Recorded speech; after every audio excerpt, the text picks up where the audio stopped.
On est avec François Garceau ce matin pour le volet technique de la chronique des RI Télécom. Ça va bien? Ça va très bien, bon matin. Bon matin, on est rendu... on n'est plus dans le cinéma Non, maison, là. on n'est plus dans le cinéma maison. Là, les prochaines chroniques vont avoir un volet beaucoup informatique. OK. On va commencer par parler plutôt de maladies transmises informatiquement. C'est un sujet qui est un peu sensible pour les gens parce que la plupart des néophytes, qui s'envoient dans le monde informatique, qui s'achètent le premier ordinateur, il y a toujours des grosses questions qui viennent avec ça. Il y a toujours de la désinformation. Il y a des peurs que le monde vous fait. Ouais. En parlant des sacrés virus informatiques. Donc, on va essayer au cours des prochaines chroniques, justement, de regarder qu'on peut faire pour contrer les virus, les comportements qu'on va adopter et, justement, le matériel de base, ce que ça nous prend. OK. Donc, aujourd'hui, on commence vraiment l'aspect virus à l'état même. On ne va pas aller vraiment au niveau du comportement d'utilisateur. On va juste, de base, qu'est-ce qu'il faut faire au minimum. Donc, normalement, quand on s'achète un ordinateur, premièrement, il faut la base, c'est ce qu'on appelle l'antivirus. Eh oui. Et là, il y a beaucoup d'informations qui circulent. Est-ce que je dois payer un antivirus à 300 $? Est-ce que Ou je dois... le gratuit sur Internet. Exactement. Ça va être quoi la différence? C'est ça. Bon, ce qu'il faut commencer à penser, c'est que trop de protection, c'est aussi mauvais que pas de protection. C'est-à-dire que pour monsieur, madame, tout le monde, à part pour les personnes qui veulent vraiment faire du mal, les gens n'ont pas intérêt à aller vraiment dans votre ordinateur, à fouiller. Il ne faut pas non plus avoir une certaine paranoïa. Donc, si vous n'allez pas à des endroits qui sont dangereux, vous n'êtes pas supposé de vous faire attaquer par vos virus, à moins que vous ayez un comportement à risque. Mais qu'est-ce qu'on appelle des endroits dangereux sur Internet? Je vous donne un exemple. C'est plus au niveau de l'autre chronique, mais les sites de jeux. Les sites de jeux flash, souvent, on branche notre enfant, Ouais. il va s'amuser là-dedans. Parce que peut être ça demande, ça va enregistrer des données dans l'ordinateur. C'est parce que c'est des sites qui utilisent des programmes dans l'ordinateur qui peuvent être des portes ouvertes à la maladie. Donc, ça se peut que la maladie rentre par une porte qui a été ouverte par le programme, puis on est plus à risque dans ces cas-là. Tandis que, je vous donne un exemple, normalement, Facebook est sécuritaire.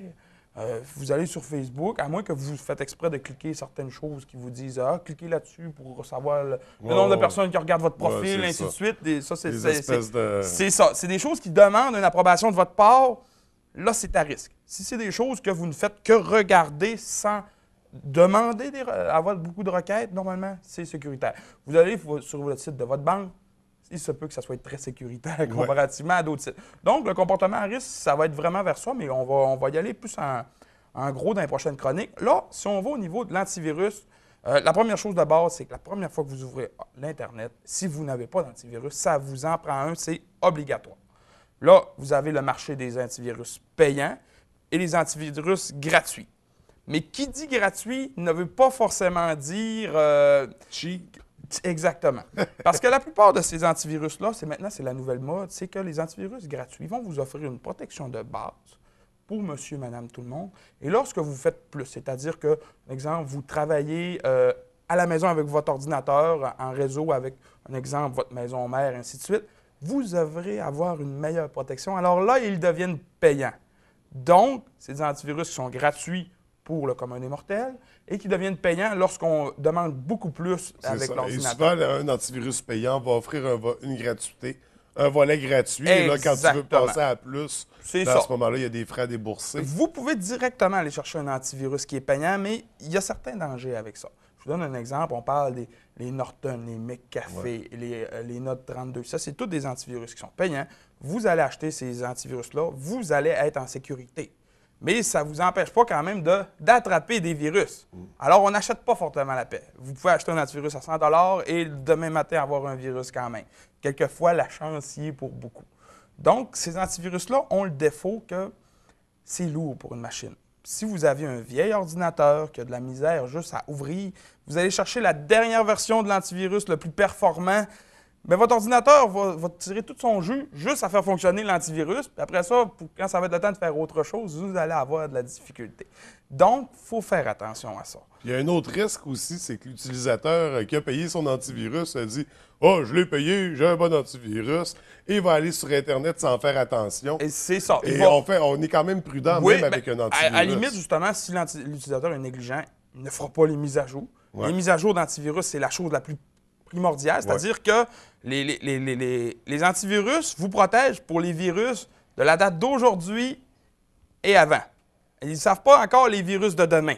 Donc, quand un nouveau virus apparaît, il y a quelqu'un qui l'attrape en premier. Après ça, les antivirus réagissent. Ils nous sortent des mises à jour. Ouais. Et d'ici 2-3 jours, on a une mise à jour sur le nouveau virus pour pouvoir vous protéger. Ça, encore là, il faut vérifier avec l'antivirus. Il y en a qui sont 3 jours. C'est ça. Il y en a qui c'est à la semaine. Il y en a qui c'est à l'ouverture de l'ordinateur, et ainsi de suite. Comme on parlait justement pour la rapidité de l'ordinateur, les mises à jour d'antivirus. Bien, et oui, si vous voulez avoir des bonne protection égale plus de lenteur. Ouais. C'est l'équation est toujours reliée à ça. Donc, il faut bien faire les mises à jour de l'antivirus. Mais comme je dis, pas forcément besoin d'aller chercher des antivirus qui sont payants. Oui, ce sont des bons antivirus. Lorsque vous allez avoir un exemple des besoins par rapport avec leur support va être plus élaboré. Vous allez être capable d'avoir beaucoup plus pour ce que vous allez avoir vraiment un coffre-fort pour protéger vos petites économies. Ouais. C'est rendu là, vous en avez peut-être trop. Quand on parle des antivirus gratuits, là, on parle de AVG, on parle de Avast, on parle de Panda, on parle de Avira.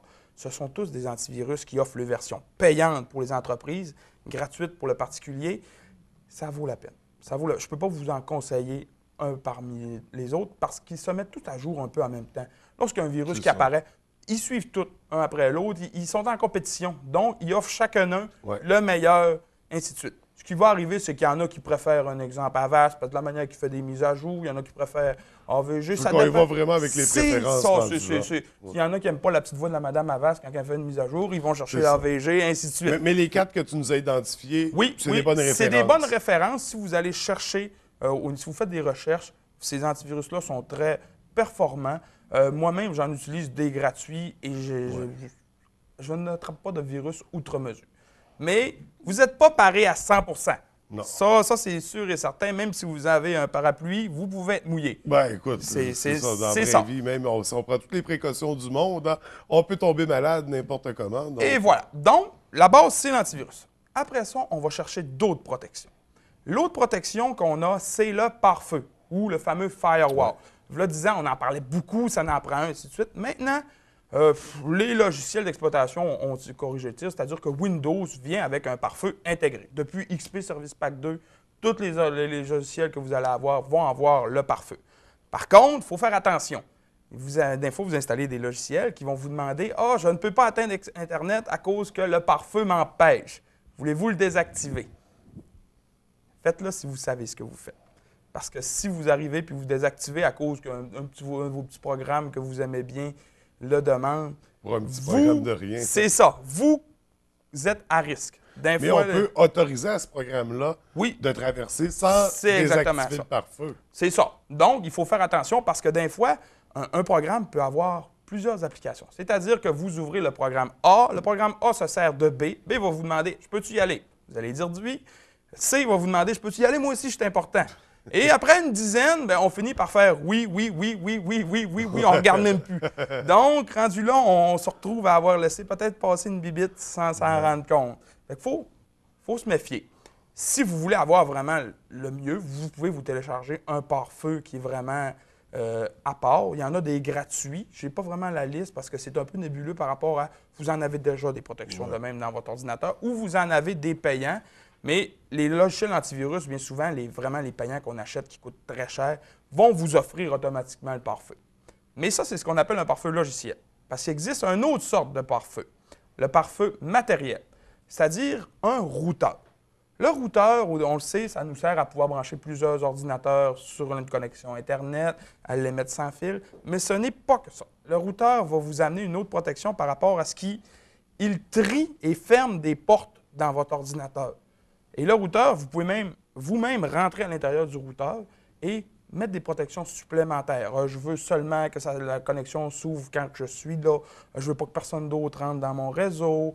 Je veux pas que les programmes qui servent de telle application puissent rentrer, ainsi de suite. Ça vous amène une protection supplémentaire. Seulement de brancher votre ordinateur par un routeur vous amène une protection qui est nettement supérieure. Puis là, on parle d'un routeur, pas besoin d'aller en acheter un à 200 $. Les routeurs à 20 $ vont faire l'affaire. Ils vont vous amener cette protection-là accrue pour très peu de coûts, parce qu'à quelque part, un antivirus, si vous le payez, il faut le renouveler à tous les ans. Ouais. On parle de 40 $ par année. Tandis que le routeur, vous l'achetez une fois et il est bon pour toute sa durée de vie. Donc, le routeur vous amène une autre protection. Rendu là, vous avez ce qu'on appelle la base. Si vous avez ça, faites-en pas plus pour rien, vous êtes correct.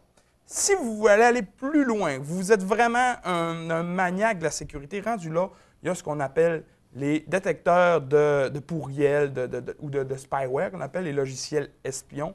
Là, on parle justement de logiciels comme Spybot, qui est gratuit, de Malwarebytes, Dadaware. C'est tous des logiciels gratuits que vous pouvez aller chercher, qui vous amènent une sécurité supplémentaire, mais encore une fois, sécurité supplémentaire, délai supplémentaire. Donc, vous avez une protection de plus, mais ça se peut qu'ils vous demandent des questions, qui vous disent « c'est-tu normal?